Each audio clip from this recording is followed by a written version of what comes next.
E convido ao palco, para as falas de encerramento, o diretor da ANTT, a Agência Nacional de Transportes Terrestres, Felipe Queiroz, e o CEO da Movinfra, Ronei Glanzmann. Boa tarde a todos, pessoal. Desafio de falar na hora do almoço, então eu vou pedir 10 minutos de relógio, eu prometo, né? Eu sei que está todo mundo com fome, eu também. Tem 10 para o Felipe também, então 10 para mim, 10 para o Felipe. Vamos ficar dentro desse tempo, bem objetivo, mas eu prometo que vai valer a pena, tá, pessoal? Então, assim, um pouquinho da atenção de vocês, já já a gente sai para o almoço. Vamos lá. Tem passador aqui? Obrigado. Uma fala muito rápida, pessoal. Movinfra, desnecessário dizer, acho que a maioria já sabe, mas somos aí uma associação de investidores de longo prazo na infraestrutura de transportes do Brasil. Felipe conhece, deixa eu chegar para cá, Felipe conhece bem essa turma toda que vocês estão vendo aí, né? Atuamos aí rodovias, ferrovias, portos, aeroportos, mobilidade urbana, hidrovias, a gente vai falar delas rapidamente. Vocês estão vendo aqui alguns dos nossos ativos. Estamos espalhados em todo o Brasil, com uma carteira de investimento muito robusto, que chega aí próximo de 40 a 50 bilhões nos próximos 3 anos.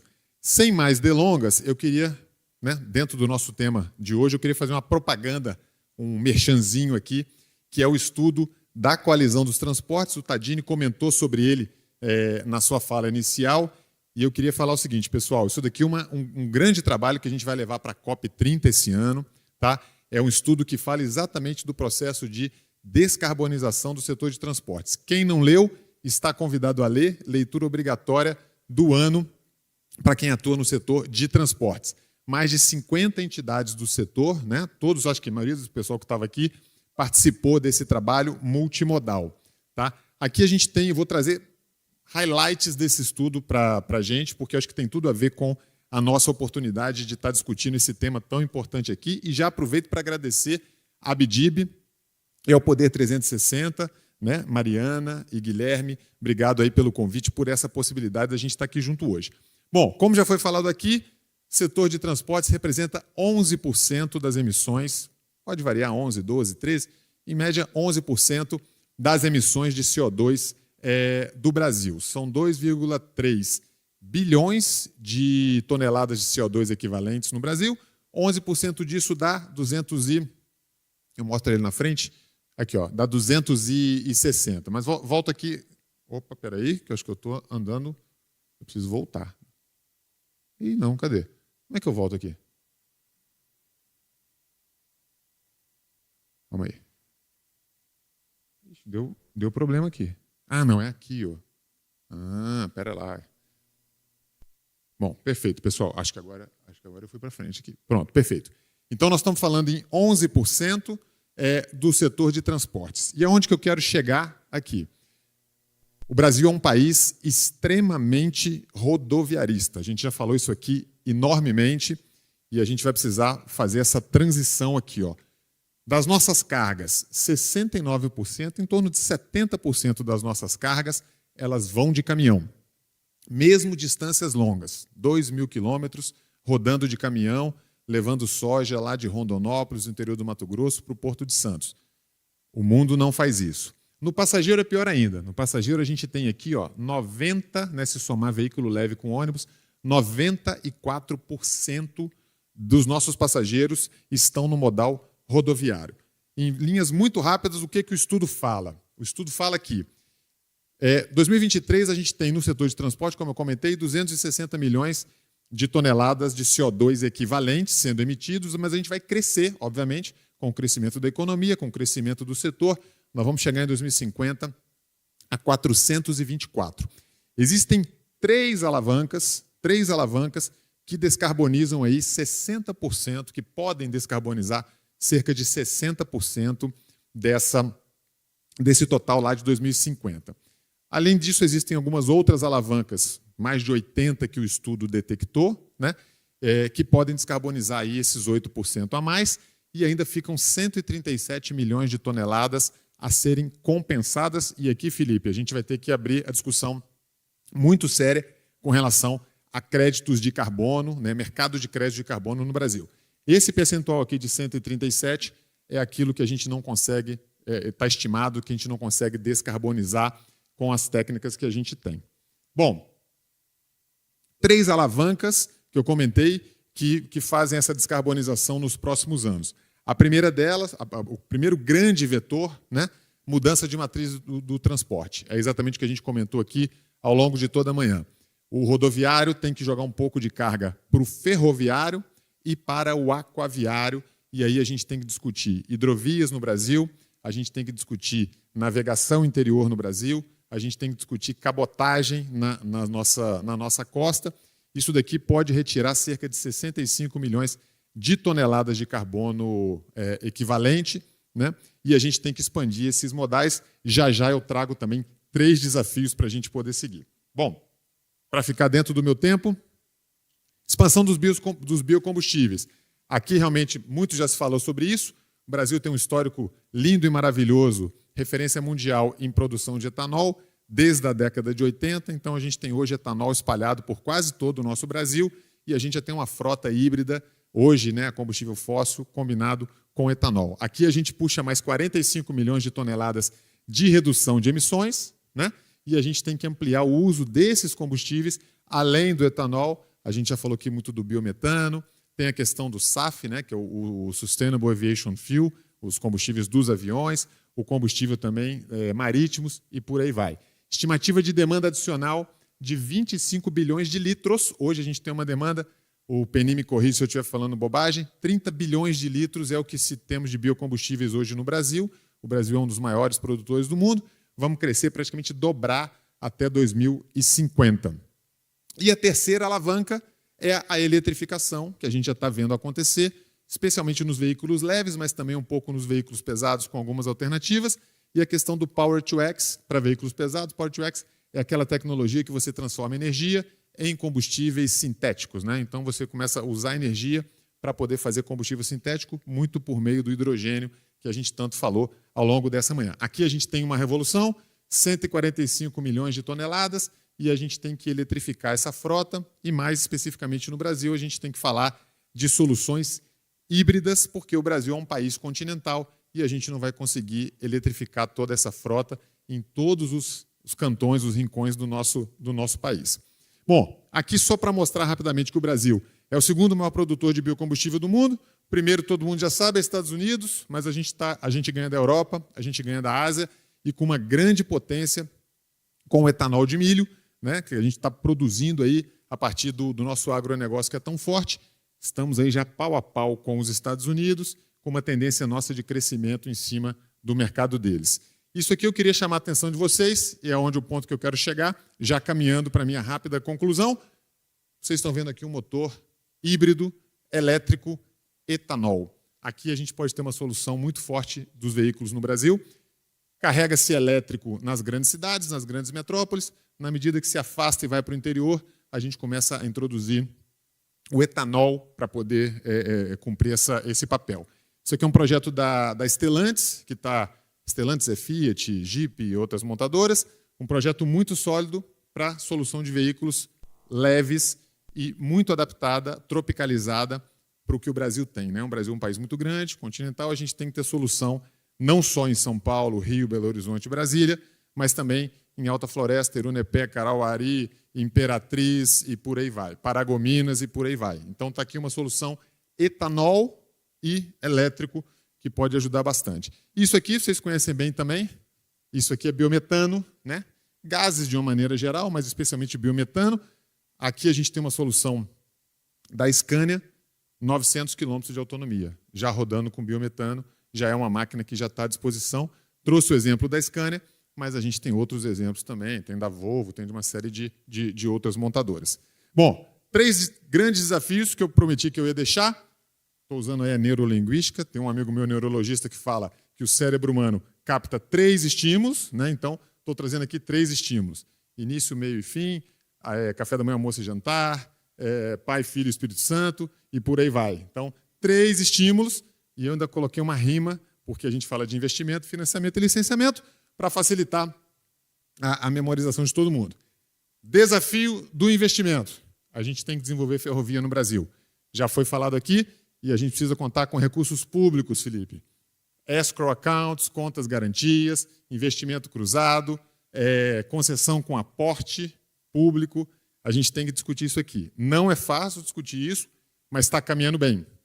A NTT, Governo Federal, Ministério dos Transportes, tem avançado e a gente tem um plano, um programa nacional de ferrovias na boca do forno aí. O secretário estava aqui hoje mais cedo comentando sobre isso, e eu acho que a gente não pode abrir mão. Esse é um programa de Estado, tá, pessoal? Esse é um programa que vai perpassar governos, então a gente tem eleição no ano que vem, esse programa tem que ser mantido, ferrovia é longo prazo. Hidrovias, Ministério de Portos e Aeroportos tem um programa de hidrovias, e a gente sabe que enfrenta dificuldades, porque tudo que é novo tem resistência. O Brasil tem uma potência gigante nas hidrovias e na navegação interior, e a gente precisa garantir o sucesso desse programa federal de concessão de hidrovias, né? Porque a gente precisa fazer exatamente a mudança. Na área do financiamento, muita coisa já foi falada, cenário de juros altos, Selic é 15%, Tadini colocou muito bem isso, temos que falar de fundo clima e não só de fundo clima. Ecoinvest também está nessa mesma esteira, Green Bonds e por aí vai. Fundo clima tem que financiar a ferrovia? Sim, e em larga escala, a gente está engatinhando nesse processo, estava aqui o Gordon comentando, e eu acho que a gente começou a ir num caminho certo, mas a gente precisa ganhar escala, não adianta financiar um ponto ou outro, a gente tem que financiar em grande escala. Debêntures. Tomamos um susto há um mês atrás, quase tivemos um infarto, ficamos algumas noites sem dormir, parece que está encaminhando bem no Congresso. Vamos estar, né, Tadini, vigilantes aí com relação a essa matéria, para que a gente não onere aí esse título tão importante que financiou 135 bilhões ano passado de infraestrutura com recursos privados. E terceiro, mas não menos importante, o licenciamento. Então, é investimento, financiamento, licenciamento ambiental. Nós tivemos aí uma discussão grande esse ano e eu acho que a gente precisa encarar com muita seriedade, com muita responsabilidade, porque todos esses empreendimentos de ferrovias, de hidrovias e também de rodovias, e aeroportos e portos precisam ser licenciados ambientalmente e a gente sabe quão difícil é o licenciamento ambiental no Brasil. A gente precisa aprimorar, né, com inteligência, com recursos. Então, ficando dentro do meu tempo, já começou a piscar ali o 00 para mim, fim do tempo. É isso, eu queria só agradecer e passar aí com muita honra para o meu amigo Felipe Queiroz, profissional super competente, amigo de longa data, diretor da NTT, fazer as palavras de encerramento desse seminário maravilhoso que tivemos ao longo dessa manhã. Obrigado, pessoal.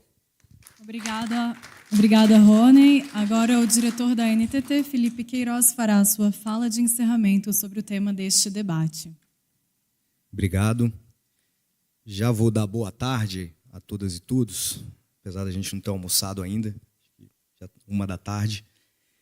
Dizer inicialmente aqui a respeito da alegria da agência de estar nesse momento, e aí queria parabenizar a Move Infra em nome do Rony, a Bidib em nome do presidente Tadini e a equipe aqui do Poder 360 pela realização do evento, pelo formato e pela possibilidade de juntar tanta gente boa para falar desse tema instigante.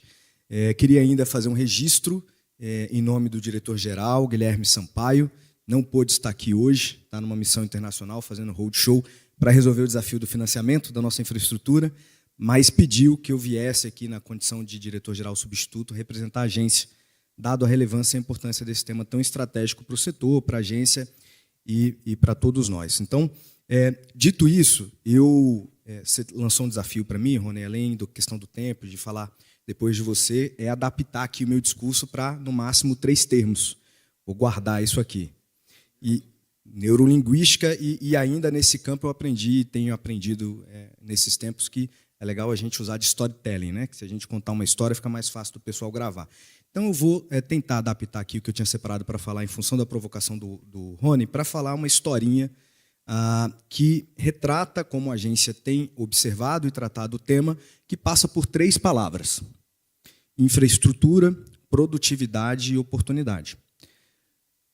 Por que a gente acha isso relevante? Porque a gente tem falado muito sobre sustentabilidade, sobre descarbonização, sobre logística verde, e em ano de COP isso ficou ainda mais acentuado, e às vezes a gente observa quase que um frenesi em cima desse tema, como se ele fosse um fim em si mesmo, como se fosse o objetivo final.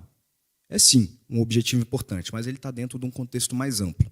E aí eu me remeto à palavra infraestrutura, que vai se conectar com produtividade logo mais. Por que infraestrutura é relevante? A gente lá na agência, e desde a época aí, anterior, onde a gente ainda estava junto, Rony, a gente trabalhava com um diagraminha que tem teoria de conjuntos, tem 3 variáveis.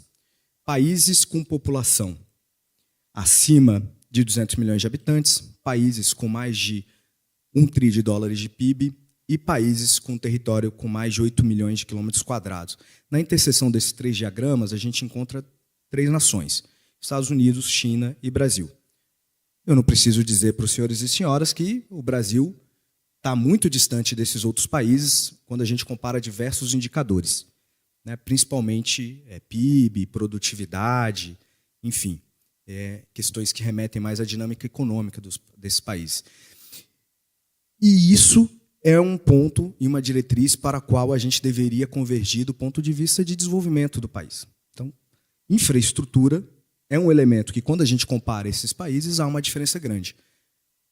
Parte da resposta da diferença dos números, dos indicadores econômicos dessas nações para o Brasil é a infraestrutura instalada nessas nações.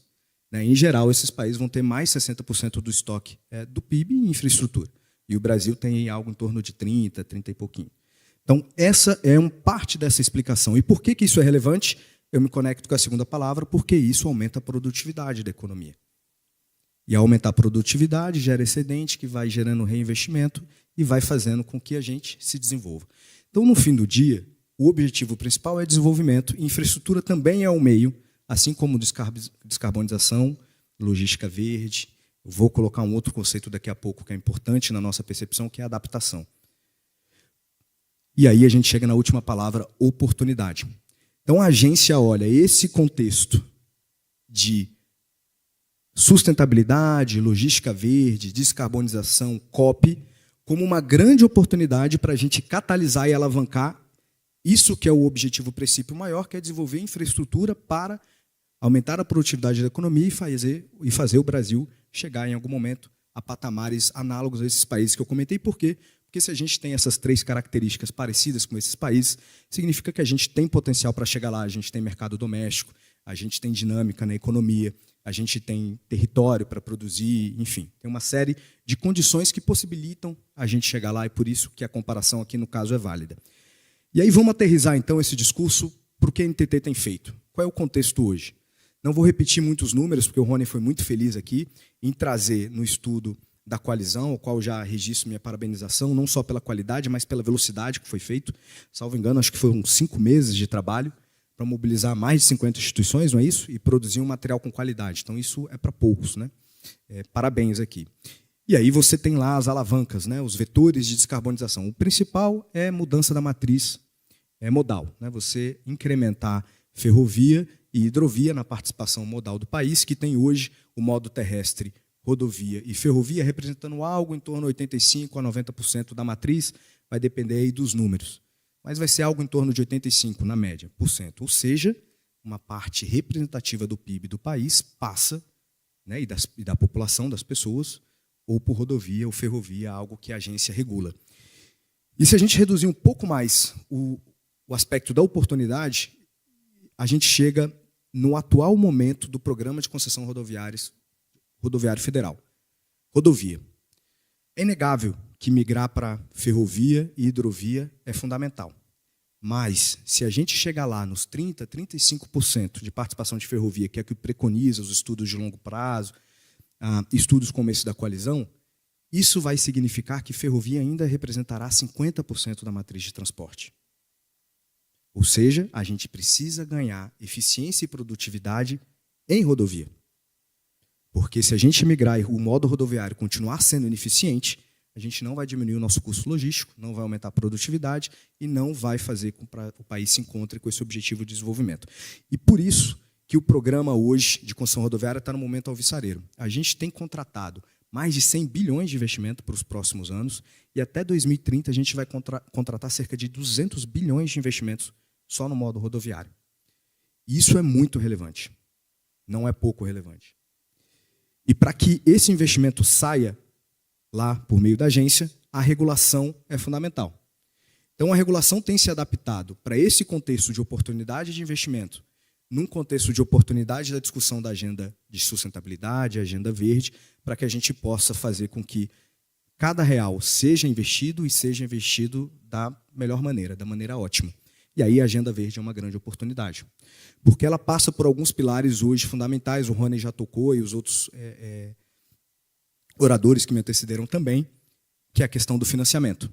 A Agenda Verde hoje é ou uma trava, ou um viabilizador, um facilitador. Aí estou falando mundo, o Brasil ainda tem talvez que internalizar aqui alguns instrumentos de maneira um pouco mais ostensiva em escala, mas olhando o mundo, é um requisito importante para atrair capital e investimento. Então a agência olhou isso como um vetor do seu programa de sustentabilidade. Como que a gente incorpora a ótica da sustentabilidade para viabilizar o financiamento dessa carteira que tem desafios de financiabilidade. Um outro aspecto é o aspecto operacional, como que eu agrego de fato, e aí talvez a questão do biocombustível aqui seja um bom exemplo didático, como que eu agrego de fato tecnologias que operacionalmente fazem sentido. Não adianta eu ir lá na Noruega, eu fiz uma visita a uma operação na Noruega que eles injetam carbono no assoalho marinho, no substrato. Chama Northern Lights, em alusão à aurora boreal. O pessoal de óleo e gás, tem um navio que pega a CO2, né, que foi liquefeito em alguma indústria ao longo da Europa, transporta isso até essa planta, eles regasificam o CO2 e injetam no substrato. Pô, sensacional, né? Baita tecnologia. Faz sentido para o Brasil? Talvez não. É o estado da arte. A gente tem que trazer algo que faça sentido operacionalmente para o Brasil. E o biocombustível é um exemplo desse, etanol. Olha, será que eu tenho que pensar em lá para já energia elétrica, se eu talvez não tenha aqui uma capacidade instalada em biocombustível que seja importante para eu aproveitar e aumentar a minha produtividade já de imediato? Acho que esse é um debate importante, a ótica operacional das soluções. Então, a agência, na sua regulação, trouxe o pilar do financiamento, o pilar do que operacionalmente faz sentido e do que tem sustentabilidade jurídica e os diversos outros aspectos no longo prazo. E, para fazer isso acontecer, a gente formulou um programa de sustentabilidade que olha a regulação numa maneira diferente da tradicional regulação comando e controle, que, graças a Deus, o Brasil talvez já tenha se afastado há algum tempo, para ir para uma regulação de incentivos, onde a gente coloca, com uma construção do setor, requisitos operacionais que gerem valor e façam sentido numa construção coletiva. Então, tem o pessoal da Move Infra, tem o pessoal da Rumo, enfim, de diversas outras empresas que participam de 2 comitês, um para a sustentabilidade de rodovia e outro ferrovia, para estabelecer quais são os critérios de sustentabilidade que operacionalmente fazem sentido, são viáveis e geram valor. E que, com isso, tenham potencial de aumentar a financiabilidade dos projetos e a execuibilidade dos projetos e, assim, se sustentem no longo prazo. Porque se a gente colocar algo que é ciência de foguete, que é estado da arte, que é NASA, mas não faz sentido no dia a dia do operador, ele não vai fazer. E se isso não se sustenta financeiramente, ele também não vai fazer. Então, essa é uma ótica importante que a agência trouxe, e o programa de sustentabilidade ele já tem uma resolução que institui 9 parâmetros de desenvolvimento sustentável, essa lógica de governança dos comitês, um índice de desenvolvimento sustentável para classificar as rodovias e ferrovias e fazer com que, de maneira incremental, a gente incentive o aperfeiçoamento e o aumento nesse ranking medido pelo índice, trazendo aspectos como descarbonização, aspectos ligados à agenda social, o S do ESG, mas também o último ponto que eu queria trazer para vocês, que por vezes ele não é tão debatido quanto a descarbonização, mas na nossa percepção ele é fundamental, que tem a ver com as palavrinhas que estão na moda, adaptação e resiliência da infraestrutura. Eu, nesses últimos anos, estudando um pouco a matéria, aprendi algo que, para mim, não me parece trivial. A gente fala muito em resiliência, em incrementar a resiliência, em fazer resiliência e prover, mas, no fim do dia, a gente deveria estar falando em adaptação da infraestrutura para que a gente tenha sistemas resilientes. Não necessariamente resiliência passa por investimento, mas uma reorganização operacional e esquemas operacionais incrementam, por vezes, mais resiliência para aquele sistema. E aqui a gente está falando de infraestrutura, mas a gente poderia estar falando de diversos sistemas diferentes, como uma planta fabril, e também a adaptação. Por vezes, só isso não é suficiente, às vezes você vai ter que fazer adaptação, e aí são gastos altos. Aumentar, altear uma ponte, aumentar o grade de uma rodovia. A gente teve, no ano passado, um episódio, meu tempo está apitando aqui, mas eu prometo que eu estou finalizando. Mas só para encerrar esse raciocínio, a gente teve um episódio traumático no Rio Grande do Sul, no caso da NTT, principalmente as concessões rodoviárias, né, a Via Sul, que é agora do Grupo Motiva, que é um dos integrantes da Move Infra, e a Rumo Malha Sul foram gravemente afetados. E a gente começa uma lógica de gerir esse contrato e dar solução para os problemas de interrupção operacional que tem hoje lá, olhando a adaptação. Parece não fazer sentido construir ou reconstruir a rodovia e a ferrovia no mesmo padrão que a chuva levou. Porque isso vai significar que daqui a pouco tempo, se essa chuva se repetir, a gente vai estar com problema de novo. Então precisa adaptar. Só que adaptar é caro. E aí a gente se conecta com financiabilidade de novo. E aí é sobre caro que eu queria trazer para vocês o último número e informação para compartilhar. É um estudo do World Resource Institute sobre retorno financeiro da adaptação climática. Então, eu vou ler aqui para ser fiel aos dados. O estudo considerou 320 investimentos de infraestrutura em 12 países diferentes, ou seja, é uma amostra representativa, inclusive do ponto de vista geográfico. O total que esses investimentos analisados representavam era algo da ordem de 133 bilhões de dólares. Tem escala. E um dos achados, aqui começam os achados do estudo, é um potencial de ganho de mais de em cima desses 133, e mais de 1,4 trilhões de dólares. Com um retorno médio nesses investimentos, quando você faz o investimento em adaptação, retorno médio de 27%. Tiveram alguns empreendimentos que o retorno foi muito maior do que esse, mais de 100%, a depender da situação. E, por fim, há uma proxy aqui que diz que para cada dólar investido em adaptação, o retorno é de mais de 10 dólares em 10 anos.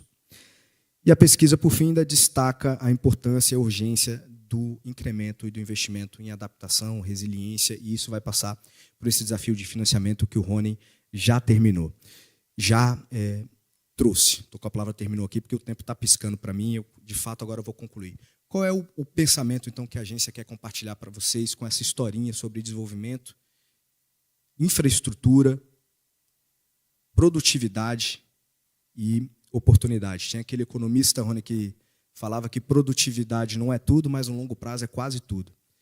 Se a gente não adaptar a nossa infraestrutura, a gente também não vai alcançar esse objetivo da produtividade, porque a gente vai ter custo e sobrecusto para reconstruir, e aí eu estou não só falando de custo financeiro, mas de custo econômico da infraestrutura indisponível e por aí vai. Então, um último recado que a gente queria trazer, que a agência tem olhado essas duas dimensões com igual importância, de descarbonização e adaptação, nessa carteira de investimentos todo que a gente tem para fazer. Já falei em rodovias, mais de 200 bilhões projetados para 2030, trazendo soluções regulatórias de reequilíbrio nos contratos que seguirem os padrões do Programa de Sustentabilidade para que a gente possa financiar esses investimentos. Principalmente, e aí é a última mensagem, a adaptação. A descarbonização é, sim, um desafio, mas eu diria, num país que tem tanto para fazer de infraestrutura e tantas vulnerabilidades na sua infraestrutura, ele deve, na visão da NTT, estar igualmente preocupado com a adaptação da infraestrutura existente e a adaptação dos projetos, dos contratos que tem investimentos para fazer no médio e longo prazo, para que a gente não construa 200 bilhões e daqui a 10 anos esteja discutindo como reconstruir. Então é isso, de fato agora termino, para a alegria dos organizadores, agradecendo mais uma vez aqui o convite, à agência, dizendo que a agência ela se posiciona como uma plataforma que não discute só a sua missão institucional e os seus compromissos, mas discute esse tema em vários fóruns, Rony, para que a gente possa, enquanto plataforma, alavancar esse debate e essas soluções que são multifacetadas, muitos atores para a gente transformar essa oportunidade que está na mão do Brasil em algo concreto e a gente possa, em 2030, 2050, estar com números aí bastante animadores. Obrigado e bom almoço a todos. Obrigada, Felipe Queiroz, e obrigada a todos pelas contribuições neste encerramento. Chega ao fim o seminário Logística Verde para impulsionar um país mais competitivo e descarbonizado, realizado nesta quarta-feira, 10 de setembro de 2025. Em nome do Poder 360, da Abdib e do Move Infra, agradeço a todos os painelistas pelas contribuições apresentadas neste encontro. Obrigada aos presentes e a todos os web espectadores que acompanharam o seminário pelo canal do Poder 360 no YouTube. A cobertura completa e o vídeo gravado deste seminário estão no site do Poder 360. Muito obrigada. Obrigado.